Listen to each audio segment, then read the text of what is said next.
Are you tired of being told to just pray away your anxiety?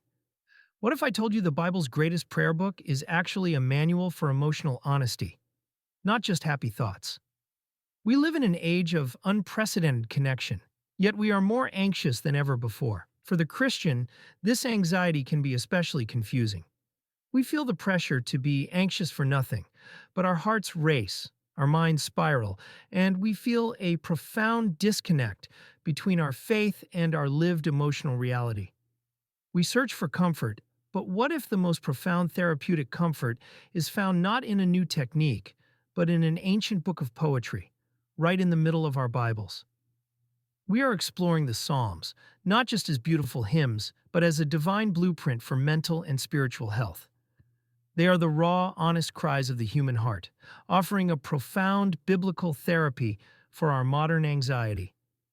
We will delve into specific verses, demonstrating their timeless power to articulate distress and guide us toward spiritual solace, transforming doubt into dominion through ancient wisdom. The first therapeutic gift of the Psalms is their radical honesty. They give us permission to be completely real with God. The world often pushes us toward a kind of toxic positivity, a pressure to always be fine and to plaster a smile over genuine pain. But the Psalms reject this superficiality.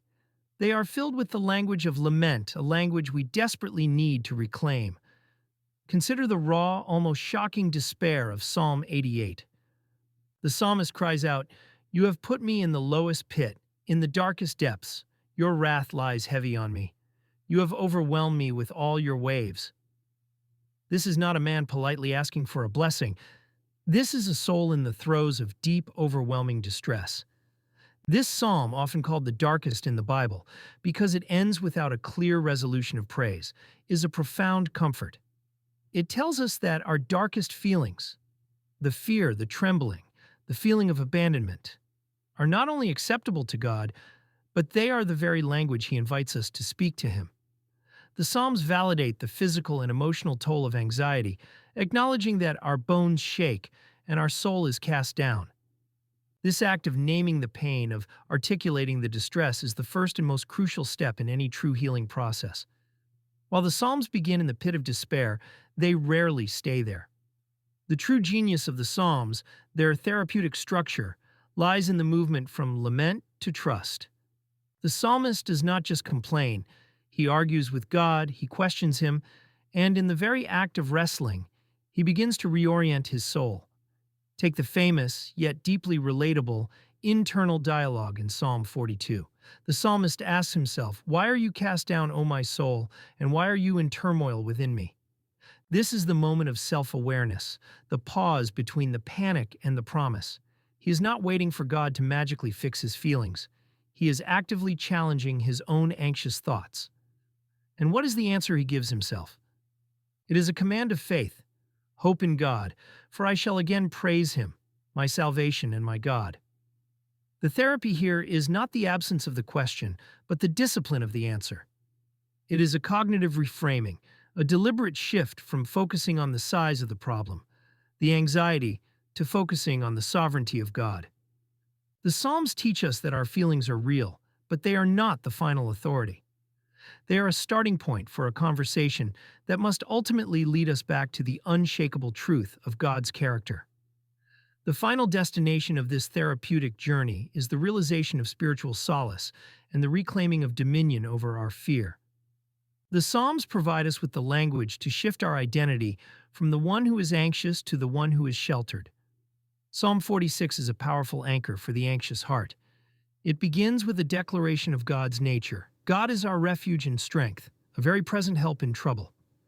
Therefore we will not fear, though the earth gives way and the mountains fall into the heart of the sea. Notice the progression. God is the refuge, and therefore we will not fear. The psalmist doesn't say the trouble will disappear. He says that even if the world collapses, even if our worst fears are realized, our foundation remains secure. This is the essence of dominion. Not the power to stop the storm, but the peace to stand firm within it. Similarly, Psalm 91 paints a vivid picture of this divine shelter. He who dwells in the shelter of the Most High will abide in the shadow of the Almighty. I will say to the Lord, my refuge and my fortress, my God, in whom I trust. The image is one of intimate, protective closeness. When we are overwhelmed by the modern world's noise and pressure, the Psalms invite us to mentally and spiritually dwell in this shelter.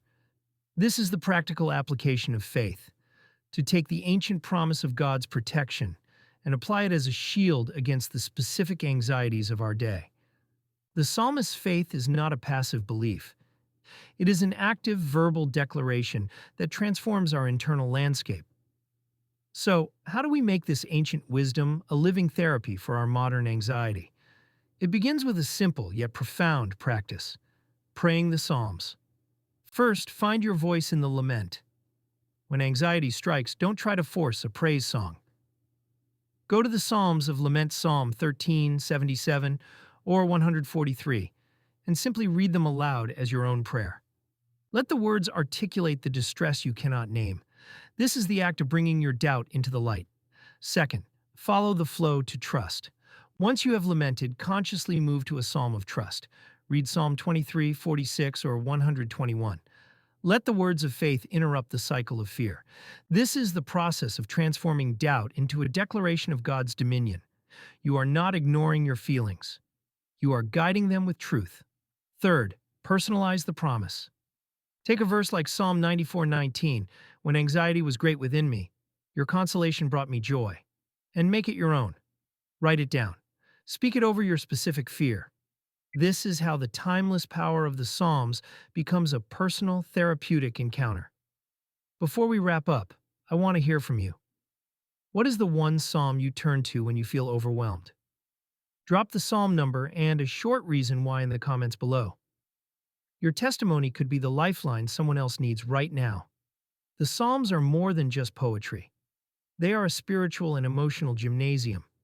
They teach us how to process pain, how to argue with our fear, and how to ultimately anchor our souls in the unchanging character of God.